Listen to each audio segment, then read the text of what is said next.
From stories across the globe to stories here at home, this is the National News Broadcast. A very good evening to you. I'm Sharifa Tahir. Good evening, I'm Clifford Richards. First of all, we take a look at the headlines.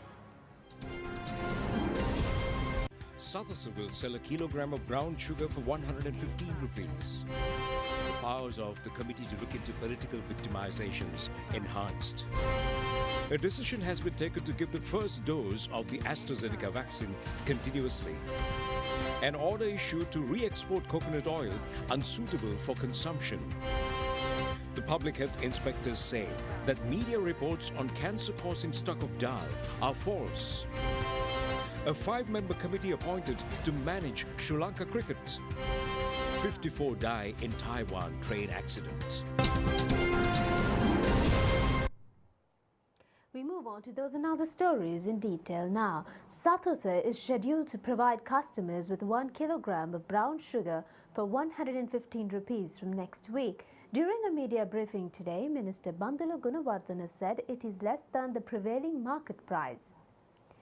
Minister Bandula Gunawardena says that a kilogram of brown sugar is sold between 150 and 165 rupees in the market at present. He said that a kilogram of brown sugar will be sold for 115 and white sugar for 99 rupees through Satosa. The BCC is selling coconut oil without toxins in the market without a shortage. The State Trading Corporation is selling locally produced soya oil as a substitute. Minister Bandula Gunawardena says that several loss-making state institutions during the time of the previous government have been made profitable. Our reporters say that people arrived at Satosa outlets island-wide to purchase the 1,000 rupee relief sack. The powers of the committee appointed to look into political victimizations during the time of good governance government have been enhanced. The Gazette notification in this regard has been issued by the Secretary to the President. President Gotabaya Rajapaksa appointed a 3-member committee to look into political victimizations. Supreme Court Justices Priyantha Samarakon, Hema Kumuduni Vikramasinghe and Appeal Court Justice Sobita Rajakaruna are members of the committee. The President's Secretary has issued the new Gazette notification enhancing the powers vested with the committee. Accordingly, violating the Constitution, abuse of power, fraud, criminal misappropriation and corruption have been included in the Gazette apart from political revenge. The Ministry of Health says that a decision has been taken to continuously give AstraZeneca vaccine for persons above 60 years and for high-risk groups. Chief Epidemiologist of the Ministry, Dr. Sudat Samaravira, mentioned this during a media briefing. Epidemiology unit says that the AstraZeneca vaccine has so far been provided to 923,954 persons under the COVID-19 inoculation program. 4,201 persons were vaccinated yesterday. Health guidelines are expected to be issued soon about the activities that should be performed during the New Year season. The number of recoveries from COVID-19 has reached to 89,761. It is a percentage of 96.42. Another 2,765 patients are undergoing treatment. Another 112 COVID-19 patients were detected in the island today. All of them were close associates of the Paliagora COVID cluster. 3 COVID-19 deaths were reported yesterday from Katugasthota, Haliagoda and Panadura areas. Today is Good Friday, which commemorates the crucifixion of Jesus Christ, and it is commemorated the world over. Today is considered a special day for the Holy Week, which commenced on Sunday. Jesus Christ was crucified on the Calvary Mountain. His body was kept in a cave following the crucifixion. Christians recall the moment of sorrow by visiting churches on Good Friday. 3 days after crucifixion, his resurrection is marked on Easter Sunday. The main prayer service of Good Friday took place this afternoon at Kotahena St. Lucia's Cathedral, presided over by His Eminence Malcolm Cardinal Ranjit.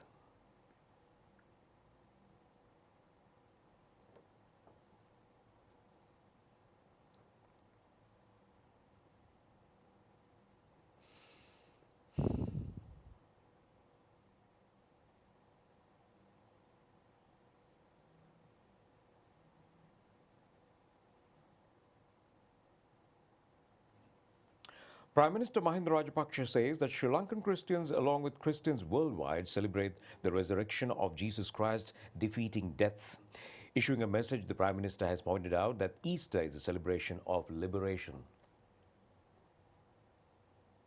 Opposition leader Sajith Premadasa says that the world becomes better and a paradise when love, compassion and honour are built up among one another. The opposition leader in his message has wished for goodwill for all Sri Lankans and world Christian communities in the name of Jesus Christ. Two persons who engaged in spreading extremist ideologies in Sri Lanka over WhatsApp have been arrested by the Terrorist Investigation Division. Police said they are residents of Kathankudi area. Police media spokesman DIG Ajit Rohan has said that the 28 and 29-year-old suspects are two of the 6 persons expelled from Qatar on the 26th of November.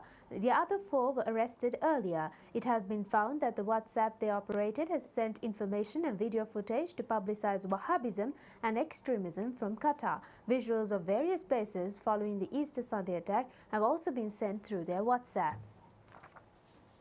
State Minister Lasantha Alagewana says that the Customs Department has ordered the relevant companies to re-export coconut oil unsuitable for consumption. During a media briefing today, the State Minister said that the appeals of the companies have been rejected. The Coconut Development Authority says that 56 samples of 125 coconut oil samples taken from the market covering the entire island by the Consumer Affairs Authority has confirmed that there is no aflatoxin. State Minister Ajit Niwad Kabral emphasized that legal action will be taken if a person has committed an act that is harmful to the country. The coconut oil container truck, which was seized by the Dambulla police, has been sealed. The Dambulla acting magistrate, Nilokha Vijay Tilaka, ordered today to send the coconut oil samples to the Technological Institute and to submit a report. The coconut oil samples will be sent to the Technological Institute on Monday.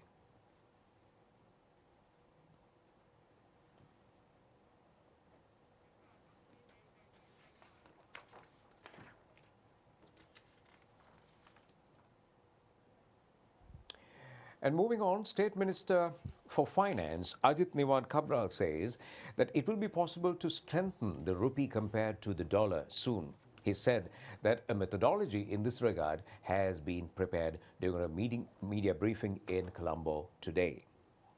On the instructions and the advice of His Excellency the President Gotabaya Rajapaksa, we are presently undertaking a wide program where we are attempting to improve Sri Lanka's ranking in the Doing Business Index, which is formulated by the World Bank.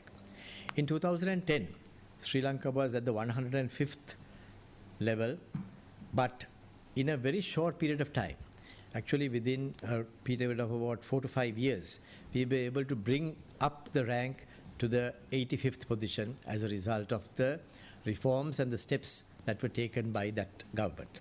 But unfortunately, in the last 5 years, our situation has deteriorated quite rapidly, and the 85th position has now deteriorated to that of the 99th position by 2019.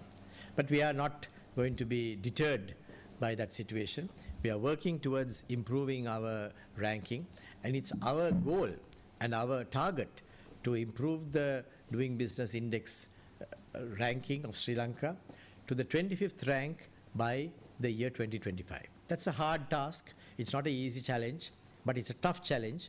But we are taking all the necessary steps together with all the stakeholders who are involved in this entire exercise to improve Sri Lanka's ranking by ensuring that the way Sri Lanka does business, the way it makes its entire business framework and environment and the enabling environment much better, we are working towards improving our ranking in that way over the next 5 years. And that's it on the news. Do enjoy the rest of the programs. Take care and good night. Good night.